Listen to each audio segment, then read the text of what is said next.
Okay, good evening, everyone. I'm Dennis Hoyt, the mayor of Walsenburg, and I want to welcome everybody to our meeting tonight. I appreciate your interest in showing up here. We have a lot to talk about tonight, and I'm going to be fairly brief. There's a couple things I would like to speak about. In terms of the city's response to this, all the planning that needs to happen. City is extremely concerned about the potential for the flooding. I think we hear a lot of people use the language of when the flood happens, not if it's going to happen.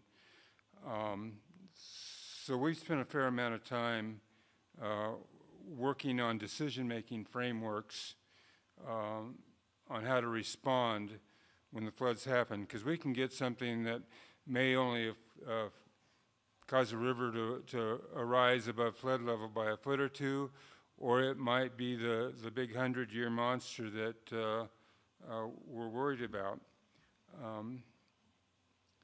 But I think just as important as being prepared for the flood, I want everybody to understand that while the city's concerned about this, we're not consumed by this.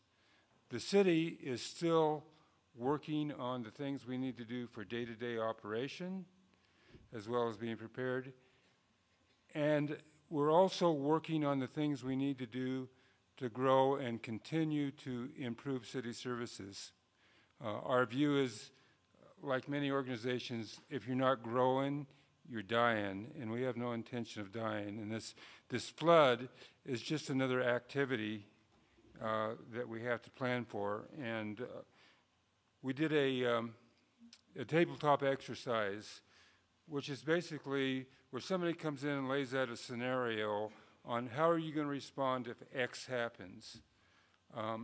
I was concerned before I went into that tabletop exercise on how well we might do in terms of what our planning looked like. I came out extremely satisfied and happy with the level of planning that the city and the county have on working together, along with a number of other agencies. So a lot of work has gone into this. You have a right to expect us to be prepared for this. There's a reason why every time you go to town and come to town and buy something, you pay some sales tax. That goes to run the city. And so you need something back for the what you pay us to run the city, and we take that responsibility very seriously.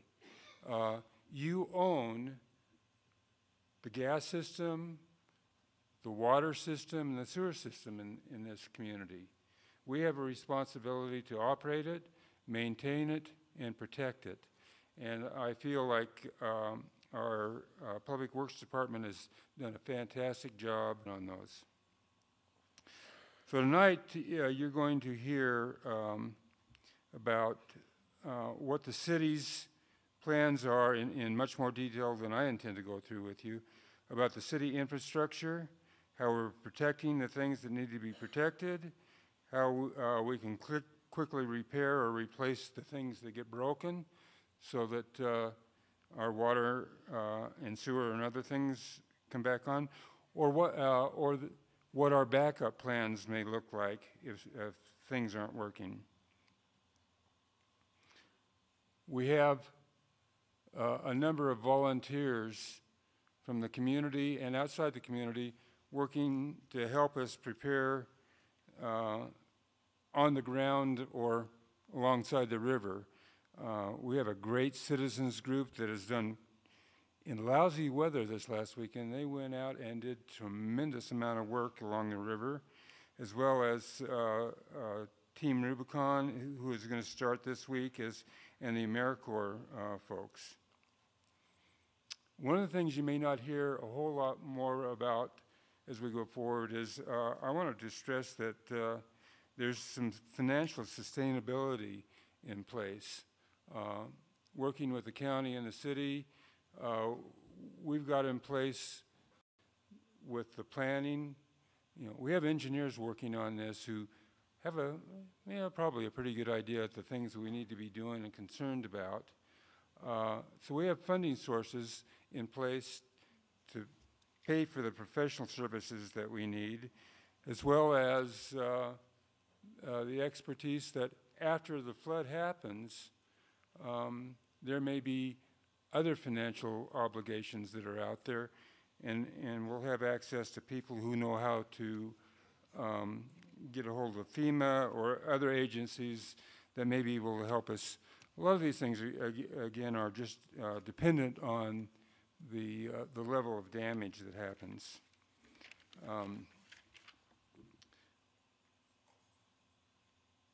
One of the things I'm most pleased about is the strong working relationship with Walls. I called today to find out how many people in the county have signed up for the evacuation cards that help us know who you are and give you a phone number to call to check in. And we have a higher percentage of people who signed up for that than you would normally see in most places around the country. I think we're probably 60–70% of the folks who needed to sign up have done so. And if you haven't, you'll have an opportunity again Saturday to do that. You'll hear more about that. The other thing that you'll hear more about is Walsenburg now has a siren that we can be used as a warning to start thinking about getting out, or help you figure a sample siren test on Saturday, April 13th at 10 a.m. We want to make sure that that siren can be heard all over the community. When the real thing happens, you're going to hear the siren go off, and it'll be a 15-minute period with 30 seconds of siren, 30 seconds of quiet, 30 seconds of siren, 30 seconds of quiet. Again, that will last for 15 minutes to make sure that we get the word out. The pre-evacuation will happen through the Code Red system. You're going to hear more about that tonight as well. And then finally, we feel like we've got a good re-entry plan. We have a good idea, and we'll have a good idea on how to let you know when it's safe to go back home. Again, there are so many variables, I don't want to talk about any one specific one, but to go back home. So we have a number of things that we have planned, we're ready to do, and some pamphlets on dealing with disasters and senior citizens, and disasters for folks with disabilities. Those are not populations we are ignoring. You have a responsibility on your side to be prepared if you fall in those categories, and we'll do what we need to do to help you as well. So, Mr. Ellis.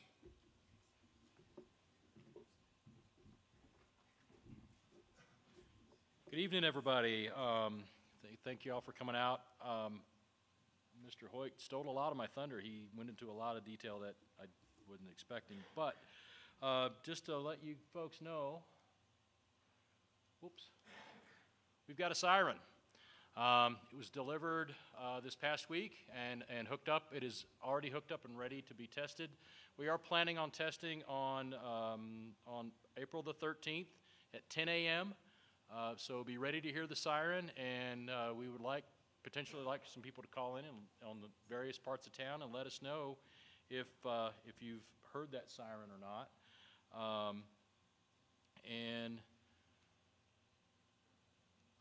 And as Mr. Hoyt instructed, the siren means get out and get out now. It means move to higher ground and find. You've got a flood buddy already designated that that's in a safe area on the north side of town that you can go to, but the siren means to get out now. Code Red is your warning. code red means, the flood is imminent, and it's your warning. The siren itself means get out, and get out now. The second item that I have on the agenda is for our volunteers. I want to recognize the volunteers that we've had down on the river this past weekend. Michael Brennan in our Public Works Department and Parks and Streets Department has been coordinating some of that effort down on the river.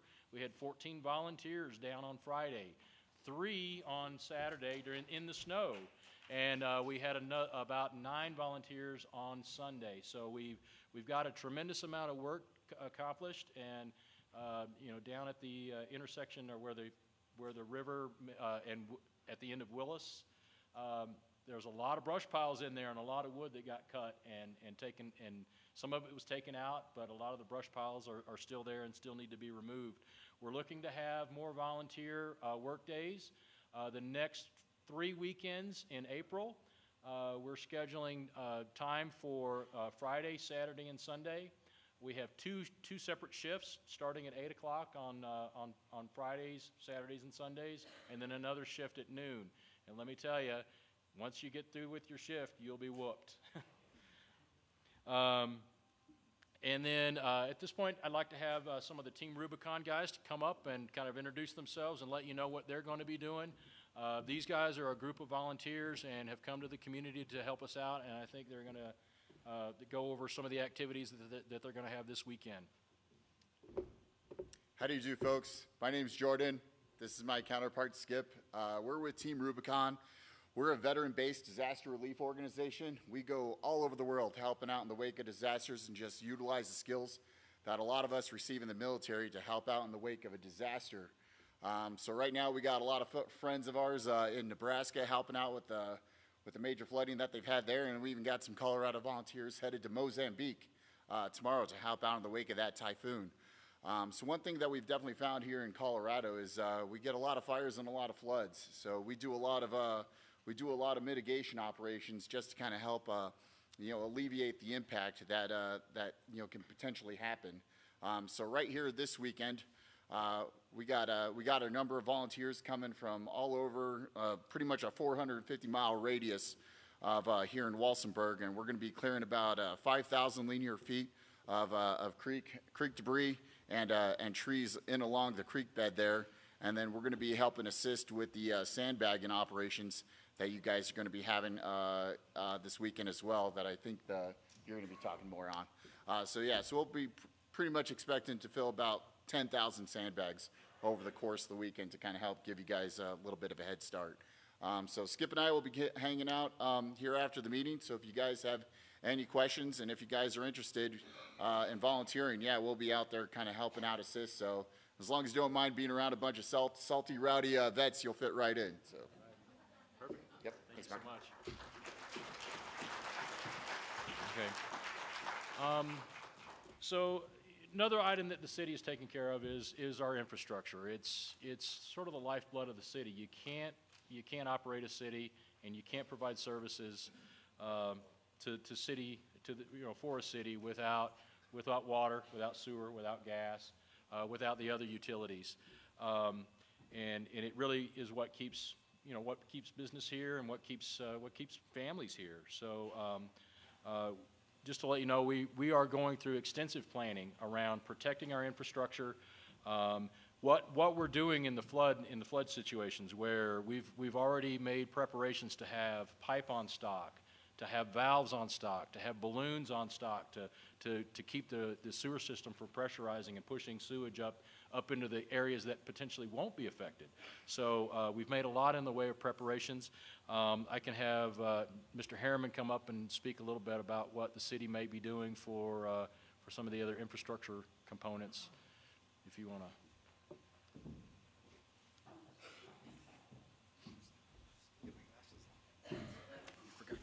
No, I got him. David Herman, Public Works. I'm just going to kind of review what we covered in the last meeting. Most of it's been covered. The siren has been updated, and we'll test it out on April 13th. We have made plans for water, sewer, and gas. We'll have extra parts on stock. We just want you to understand one thing. if the water system goes, that affects the whole county. That includes the water haulers also. Water haulers also. That light's killing me. Make sure that if you're on the water haul and the system's down, the water haul will be unavailable. So make sure that you stock your water and you have enough at least for the first 72 hours.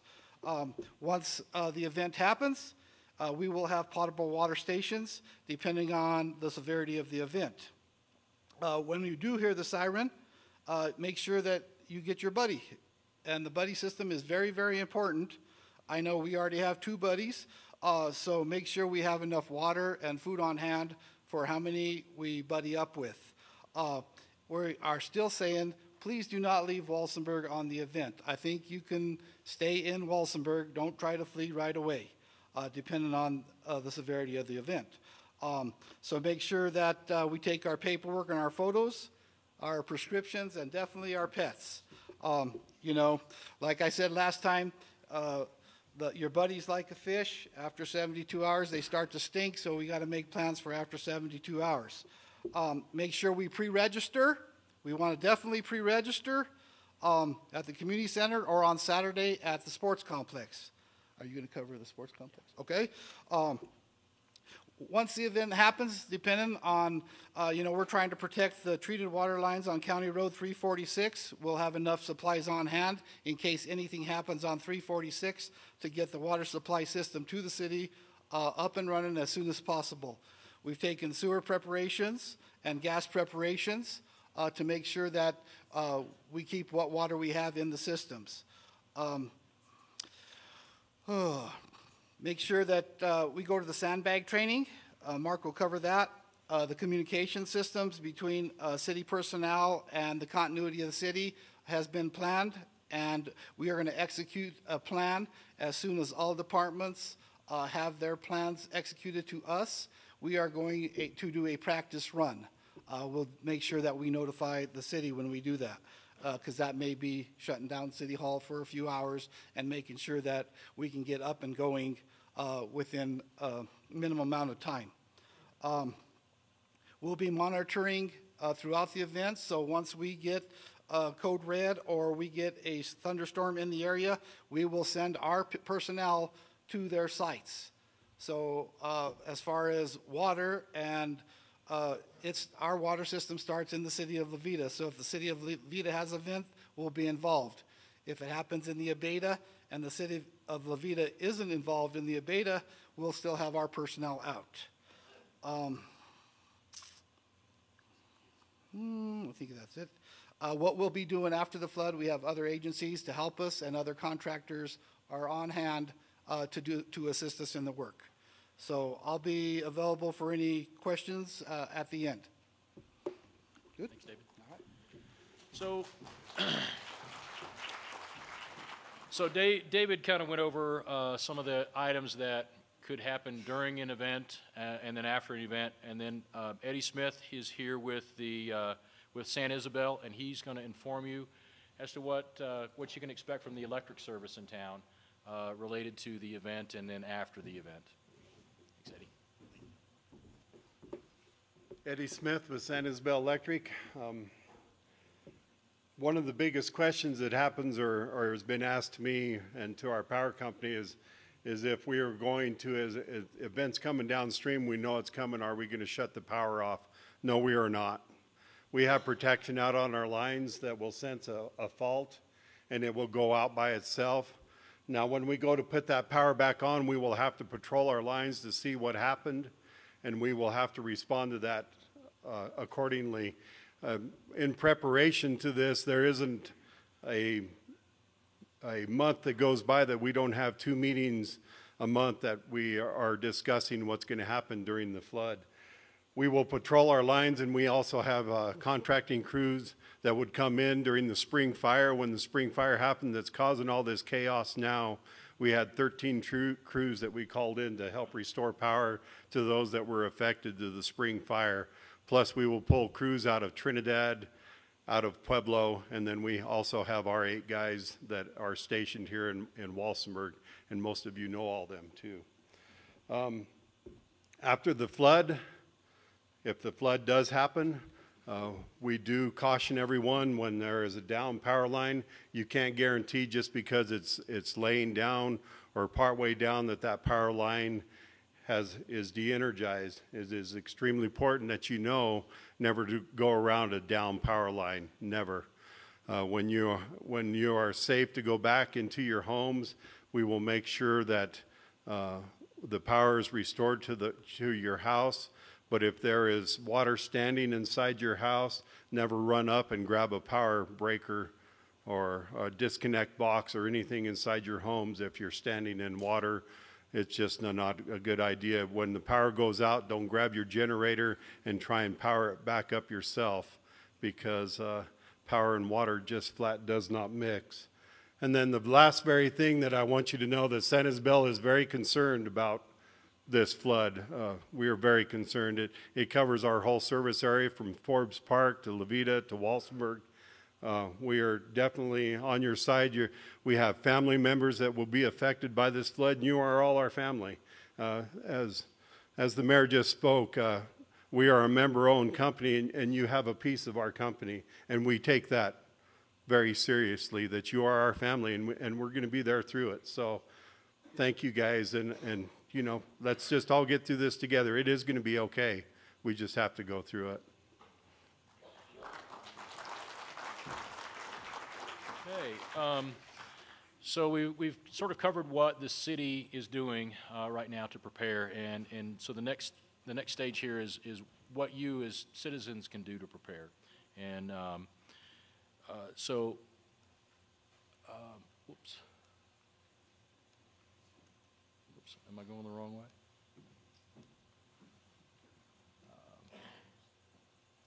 Okay, so we have a lot of information that's been put on our website through the efforts of our IT guy, our internet guy, Mr. Brian Lalander.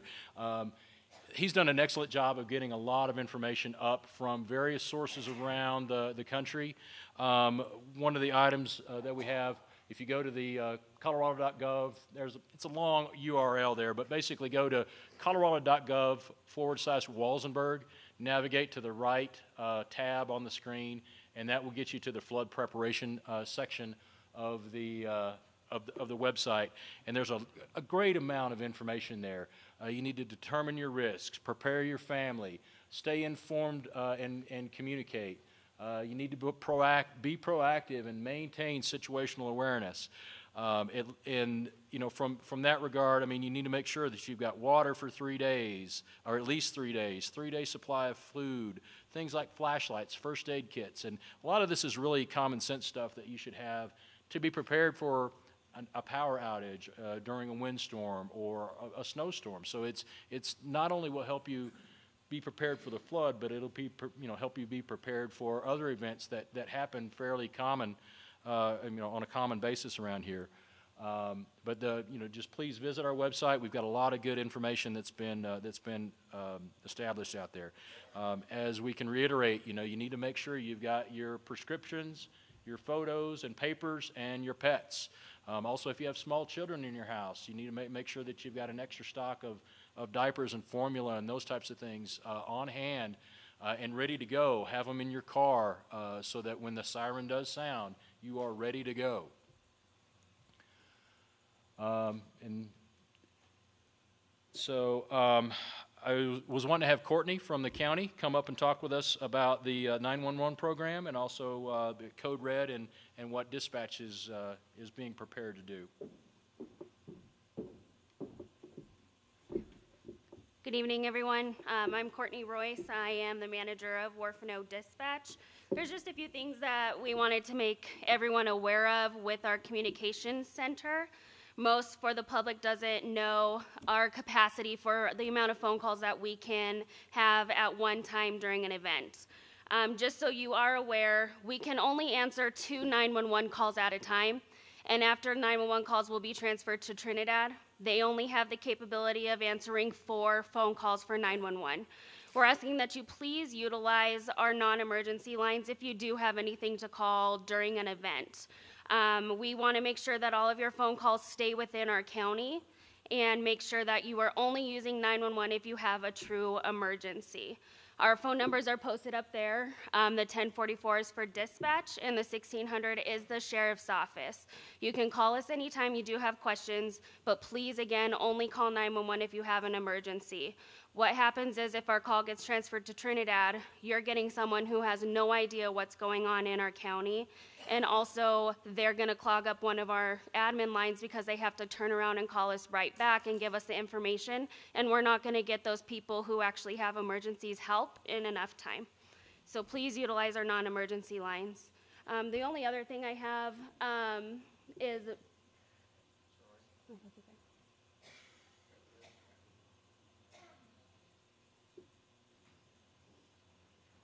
for Code Red, make sure that you're signing up for Code Red. 81044. Please don't try to register yourself. What we're finding is that people who do register themselves are not pointing themselves on the map in the right location, and the call's not going to go to you. We want to make sure that you're getting that phone call as well as signing up for text messages if you would like to receive a text message. So please fill out one of those forms. Give us a call even if you think you have registered before. Let us try to register you again so we know you have the correct phone numbers. You might have changed numbers or anything within that amount of time. If you can save these phone numbers in your phone, what we find is happening is people are not answering our Code Red calls because they don't recognize the number. So please save these numbers so every time you get a Code Red, you're gonna answer the phone. Make sure when you answer the phone, you need to say hello or the message is not gonna play to you. So make sure you are saying hello.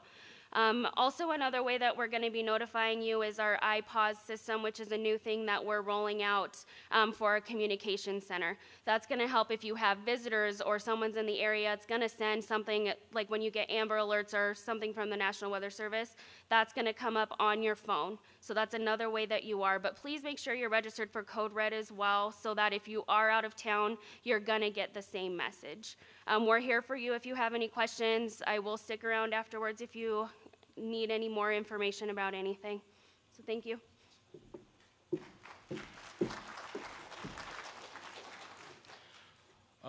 At this point in time, I'd like to have John Galusha come up and talk about some of the items that the county's taking care of and evacuation process and so forth. Thank you, John. Thanks. I'm John Galusha, County Administrator. We have sandbag training starting at 10 a.m. on Saturday. And we're going to have, I think the Team Rubicon plans on doing about 10,000 sandbags. So if you bring your registration card, you can take as many sandbags as you can carry or haul with you or whatever. But you really need to attend the training. The Army Corps of Engineers is going to be there to tell you how to stack sandbags. If you don't stack sandbags right, they can become more of a problem than a help. You really need to attend the training. So if you plan on using some sandbags, come to the training at 10 o'clock on Saturday. Bring your little pre-registration card. If you don't have it, we're going to have the trailer up there to do the pre-registrations for those that have it. So you have to have your address and driver's license information. So just to prove that you're in the hazard area, because we don't want just everybody coming up and getting pre-registered for sandbags and then going at the top of the hill where they're not needed.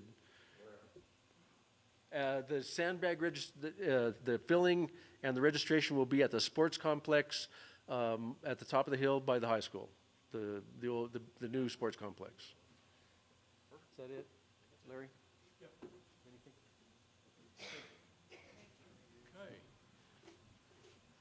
So I've got several more slides here related to preparation. One is making sure that you can, if you're able to get flood insurance. Without flood insurance, you could lose everything. There's a couple of numbers here related to flood insurance. Floodsmart.gov, is a good place to start to look to see if you can get get started on flood insurance. A lot of this information we've seen from the original slide, but go to ready.gov and make a plan. Do your preparations to make sure you can get out and get out safely. determine what your plan is. Use code red for, a lot of this stuff is repetitive, but use code red, for your early warning, and then the siren for when to get out. Know your evacuation routes, have your flood buddies already prepared, and even go to the point where do a test run. Make sure that you've got all your stuff in your car, and time yourself as to how quickly you can get out, because you may only have minutes in some cases.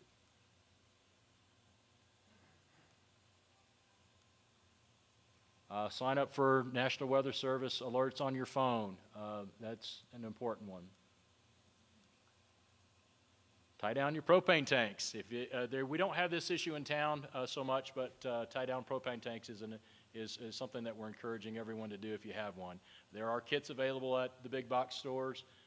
They run $100 to $125 or so, but if you have a propane tank, it would be a good idea to have that tied down. If you have any hazardous materials, and then also make sure you got all your important papers. Move anything that might be tied down, get it tied down, or get it moved out of the way. Okay. Perfect. I'm going to have Dave McGraw from the hospital is going to come up and speak about what preparations are being done at the hospital. Good evening. I'm Dave McGraw. I'm the Emergency Preparedness and Response Coordinator at the hospital here. We ran actually today our first of probably several different tabletop exercises. As Mayor Hoyt said, those are discussion-based events where we get together and we talk through different scenarios. For us, it's actually probably in reality going to be two scenarios. We're going to have Levita, and then we're going to have Walsenburg. So we're going to be having to run basically double what we do for one. We're going to end up doing for the other. Anticipating what we're calling a mass casualty event, which means penetrating injuries, blunt force trauma, water inhalation, exposure to contamination. Those are the kinds of different things that we're looking at.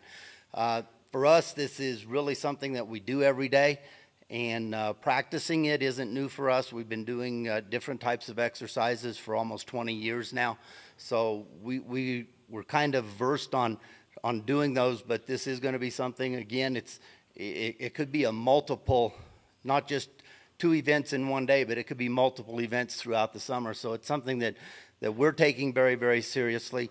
One of the things that we are going to ask for people to do, please don't come up to the hospital unless you have an emergency, because we're anticipating a large number of people that are going to need emergent care, and having to worry about folks that are coming up and wanting to see what's going on.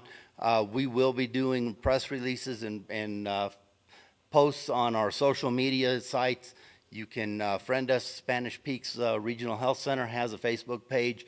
You can get all the information you're going to need there. But we're just asking let's keep our parking lots and our stuff open for people that are really going to need help. So I will be around if you have any questions of me afterwards. And thank you guys for all you're doing.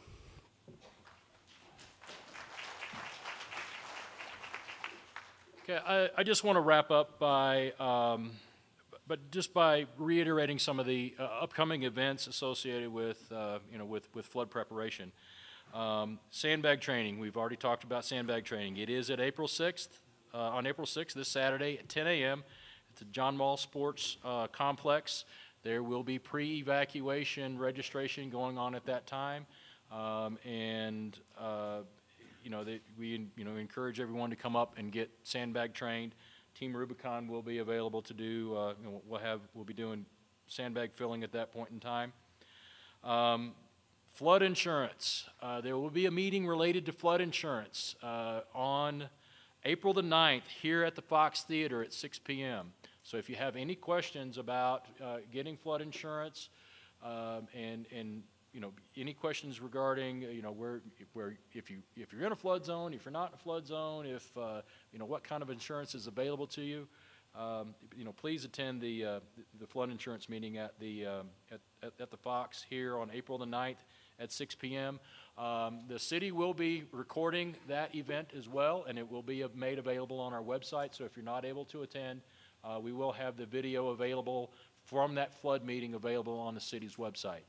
At this point in time, I thank you all for coming. If you have any questions, we're going to open the floor up for about 10 or 15 minutes to answer questions, either from the city staff, the mayor, the county. So if there are any questions at that point in time, just let us know and raise your hand, and we'll get a microphone around to you, and you can ask questions. Yes, sir. When was it you first found out the potential of this flood? Sorry? What was the question? What was the date that you found out that there was a potential of this flood? The county could probably address that, but we found out immediately after the fire was out. And we've been working for about the past 6 months to address all of the flood preparations and issues. There's a reason for my question. Okay. I just moved here from Montana. Right. And when I moved here, I didn't know it was even a flood zone when I bought the house. 2 days before I found out, and it was a 1% chance of a flood. And now, just a couple of months later, you're talking about 100,000 cubic foot of water flowing me out.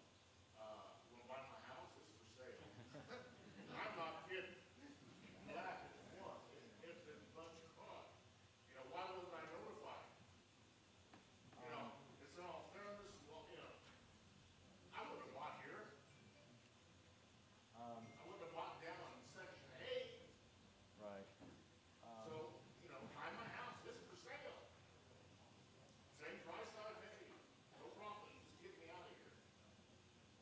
Sure, I have an answer to that. I'm sorry about being a disgruntled person, because I'm really a pretty nice guy, but when you pick me up, I really let you know.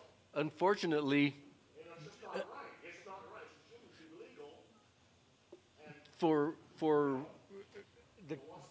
the city and the county does not have the money to buy people's houses. That's not going to happen. You have the money to protect those that. So we can have a discussion, but let's not take all these people's time up with that. So, I have a question. When you say tie things down, you say that the propane tanks there's a kit that costs $100 or so bucks. Do you have recommendations for tying other things down where a kit may not be necessary or applicable?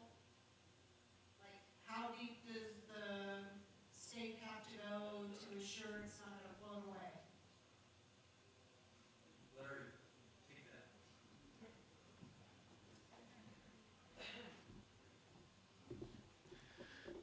So the quick answer is that it depends.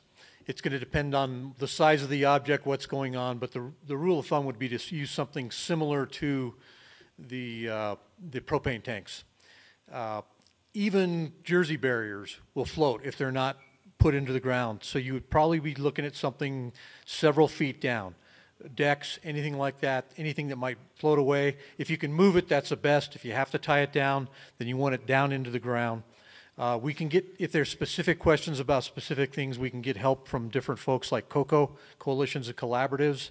They've been doing this for 20 years. You can give a picture of the object, ask questions. We can have some people with some expertise look at it. But the idea is that anything, even concrete barriers, if they're not secured to the ground, they will float. So the best thing is to get them out of the way if you can. Just think about it like that, and then only if you have to, you can keep them there. And the same idea with sandbags. Unless they're stacked in such a way that they interlock, they're going to just float away. They're not going to do you any good.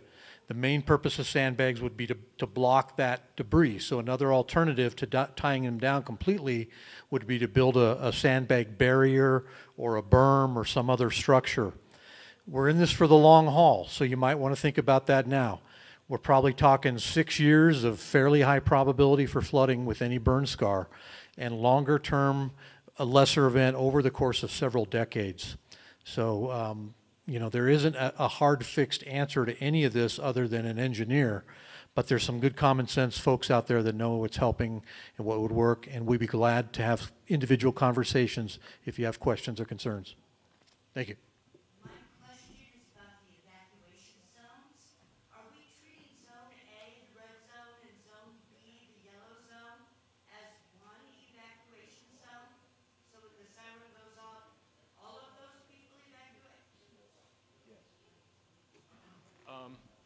Yeah, the short answer is yes. If you're in the evacuation zone, because we have no way of knowing when an event is coming, how severe it's going to be. So yes, if you're in Zone A and Zone B, and the siren goes off, evacuate. Get to high ground. There may be situations where we do have false alarms, but we would rather err on the side of safety and have people evacuate, and with a temporary inconvenience versus the alternative. Mark, do you have the evacuation map? Can you put that on the, I don't. can you put it on the screen by any chance? I don't have one Not currently. I don't have one in the slide deck. I have a question for you. I'm kind of concerned about the sewer. I've been told that I need to put a backwater valve in my sewer drain. Is that going to be a problem with the sewers, or? Because I own my property and I'd like to know, is that going to be a concern? David?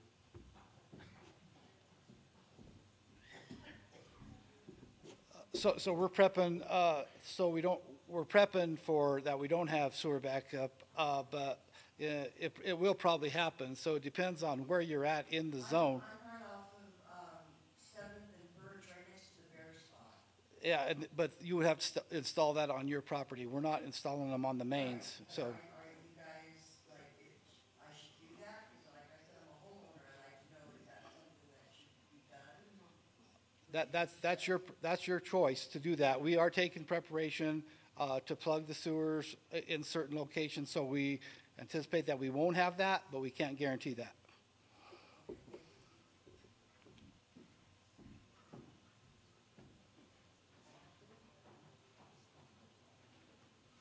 Going along with that question, is all this ash coming down the river right now affecting our water plant, or will it affect our water? That's a David. So the question was, all the ash that's coming down the river right now, will that be affecting our water and water quality? I guess the short answer is no. Our water is actually coming from up above, but right now that is not a concern for us in our water treatment plant. Our water is coming actually from our lakes above the area, and the ash itself is currently coming down Middle Creek and Indian Creek. The watershed that we get our water from is up, I guess, to the south and west of Kachara, or west of Kachara, and that water currently is clear, and we have enough in reserves at the upper lakes that it's not a concern at the moment. I have a couple questions. If someone is not registered as a guest at the park, is there going to be another time besides Saturday? And then the second question is, I'm in that red yellow zone, so I won't be going to the Sandbag training, but my kids are coming to help with that. Could I send my card with them, or do I have to be resident? The answer is, if there's enough demand after Saturday, we will hold another registration time. That'll probably be the following Saturday.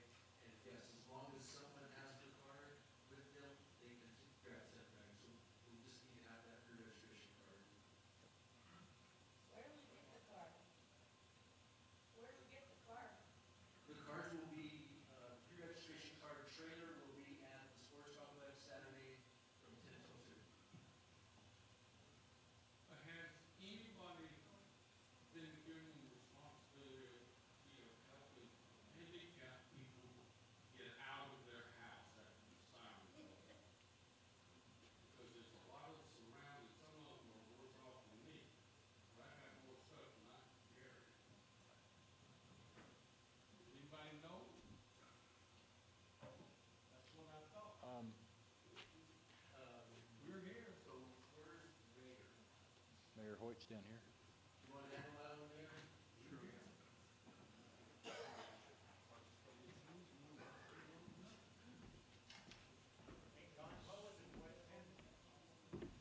The question was, if, after, the siren sounds, will there be anybody to help the, people with mobility challenges to get out? Right? Yes. So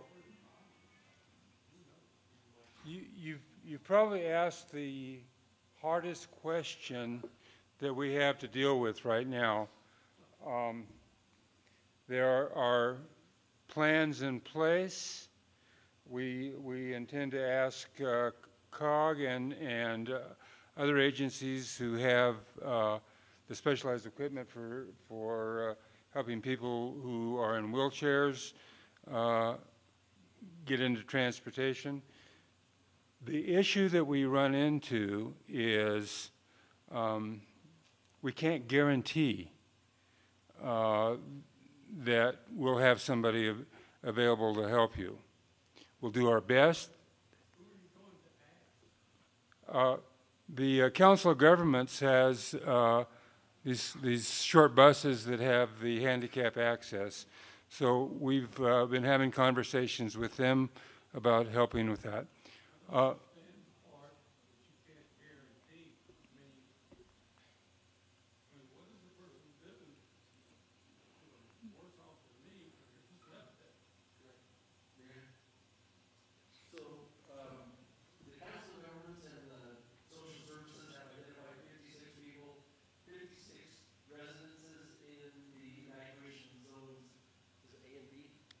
Yes. A and B that have mobility challenges that are registered with the Council of Governments and the Social Services. When we're doing the pre-evacuation registration, we're asking that question as well, so that we know. The reason I think that the mayor is saying that we can't guarantee it is because there's 56 people. So what we're saying is when the conditions set up, correct, set up so that there is a potential for a storm event, take care of yourself. Get yourself out. If at all possible, be proactive and get yourself out. Don't wait till the siren happens. People cannot do that? Do you have a response for them? My question is sort of related to this.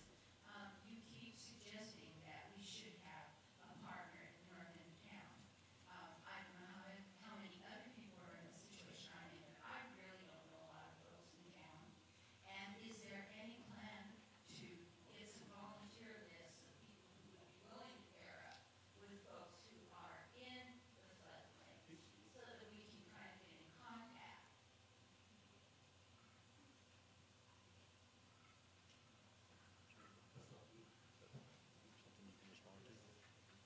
That's okay. Okay. Here's the big question that still has to be resolved, and that is we blow the siren and we tell you to go. The best answer we have right now on where to go is to higher ground. We're still having conversations with the county about what that looks like. I intend for the siren to go off, hopefully, with a couple hours before floodwater starts getting into people's homes. Well, I don't want people standing up at the football field with no idea what's going on. So what we're going to be doing on that is still something to be resolved. It's a conversation that the city and the county will have together still. That was the one thing that still came out of that tabletop exercise that was clear that we still have to work on. And as we do that, we will get that information out there in advance. We'll also have information on the code red, on what services we have to offer folks who have to leave their home and don't have any place to go.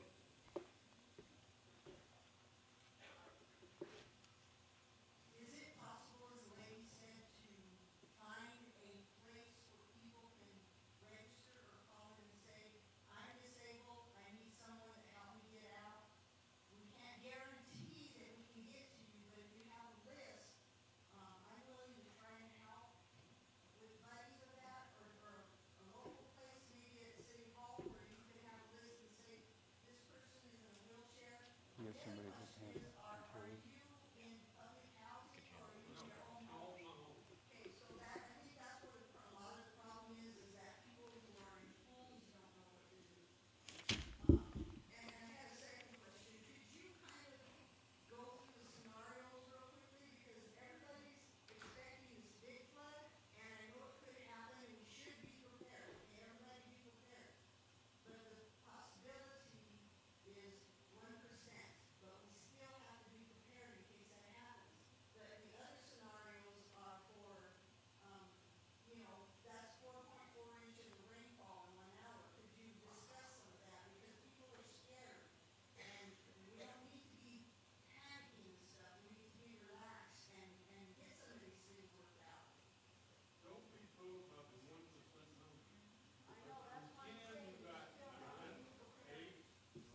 Let me handle the disability thing.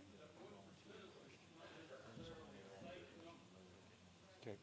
So I'm glad somebody from the community brought up the issue of accounting for folks with disabilities. That's been something that I've been concerned with since day one.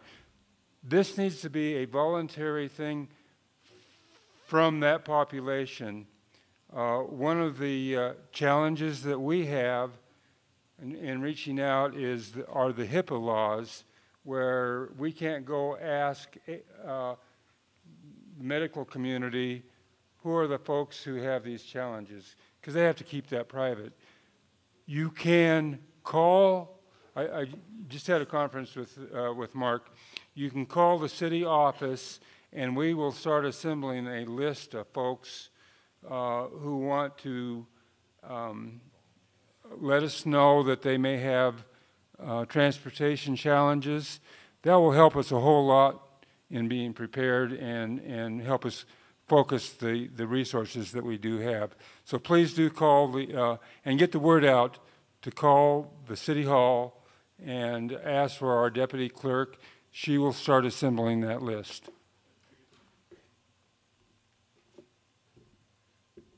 So briefly to discuss the second part of that question, the type of flooding we might see and the frequency.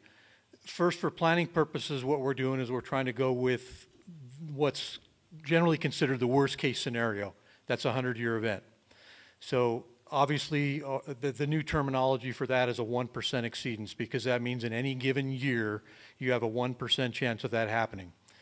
The new numbers for a 1% event have been coming in slowly over the last several months. We knew in August that flooding would be bad. We haven't known until probably the last couple months, when Ingenuity did some studies, what those would look like. The numbers are probably in the neighborhood of about 4 times what they used to be. In an old 100-year event would have been about 8,000 cubic feet. We're now looking at 32, maybe even more. What we're seeing at the 10-year probability, or a 10% exceedance, that in any given year you have a 10% chance, is numbers that used to equal what the old 100-year event would have been, maybe a little bit worse. So that's where some concern lies, because now if you think about, we've probably got a 5 or 6 year window of those probabilities. Over the next 6 years, we might have a 60% chance of an event like that. But then when you start getting down to lower events, 1%, a 1% event is probably not going to affect too many people. The more mitigation we get done along the channel, we might be able to get to the place where it doesn't affect anybody. But there could be some people and some impact affected, and we're likely to see that on average every year. And a 2-year event, similarly, a 2% exceedance event, a 50% exceedance event, excuse me, then you're likely to have that a couple times or maybe 3 times during that period. So the more mitigation we can get through the channel, the more mitigation we can get over the coming years to get reseeded, then those numbers start coming down. It's going to take some time, and we're in this for the long haul. So the odds are there's going to be multiple small events. There could be significant events. And in Colorado somewhere, every year, there is a 100-year event.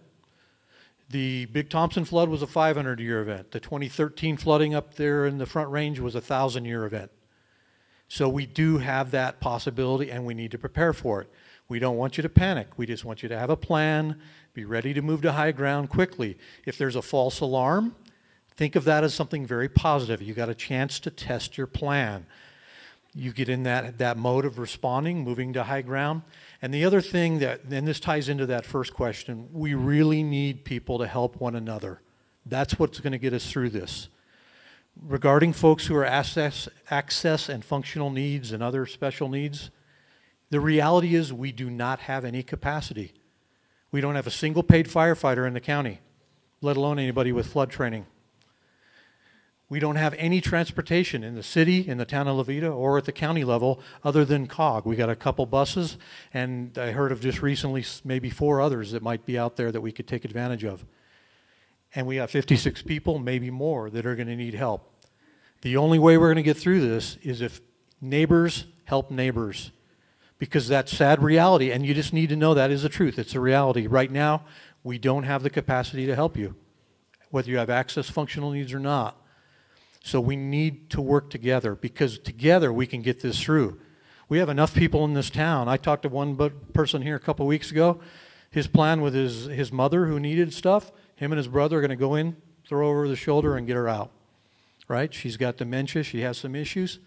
That's a wonderful plan. Now there's one less person we have to think about. If everybody does that, then we don't have any more needs. But if you're looking to the government for those answers, you're going to come up short. Somebody is going to be hurting. So we need to pull together. And if you call the city, let people know. If you have a flood buddy, then you got the answer. If you don't, then we'll help to try to find that. Thank you.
We're not shutting the sewer system down. So during the event, depending on how long the event is happening, we have stations set up for pumping. So we don't anticipate having major backups on the north side of town. We have one major channel that will be affected in the flood, which is the siphon that goes to the treatment facility. So we have plans on pumping across to the treatment facility. No, we're not shutting down the sewer system, and we're not telling you not to use the sewer system. So, but in the event that something happens and we don't have water for a certain amount of time, we would be limited on the sewer system also. Okay? So, Let me have one more thing to say. yeah, go ahead. So from, I just wanted to say or emphasize to you, San Isabel Electric, the hospital, the city of Walsenburg, the county, the Conservancy District, there's a ton of work going on behind the scenes, a ton of planning going on. Our goal is to be as prepared as we can be, and we want you to do the same thing. We want you to be as prepared as you can be. And that's the bottom line. I mean, it's the long haul, like Larry says, and it's going to be a lot of preparation. So we understand that we have that responsibility. And I know folks who bothered to come out here at 5:30 tonight, I'm preaching to the choir about personal preparation yourself. You'll do this. My concern are the folks that, I've talked around town, there are still folks who are not really very aware that we're even in flood danger, believe it or not. So there's still a lot of work to do, and we need you all to be partners in that, in talking to the community. We can't, just like preparing for every contingency, we can sort of have a decision framework in mind to react to the given situation. We can't do everything, and we can't communicate the need for preparation just by ourselves. We need your help doing that in the community too. So we'd appreciate you being some of our key communicators in the community on what to do and being prepared. And then the other message, you know, I live on the north side of town, and as I look around, I see a number of people here who live in areas of the town that are not going to be flooded. But this flood, as Mr. Harriman has alluded to, has the potential of impacting all of us. So we all need to be prepared. What does life look like for us for a few days without running water? Or maybe the natural gas system is impacted. We need to be prepared for all these contingencies, no matter where we live in the city. Thank you.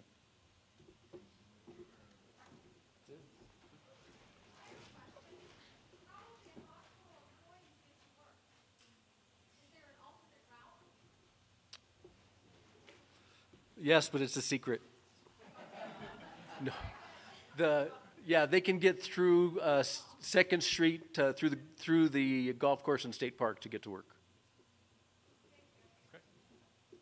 All right. So this concludes our presentation at this point in time. We thank you all for coming out, and you know, just the message that we are delivering is be prepared. The city's preparing, the county's preparing. Please prepare. Thank you so much.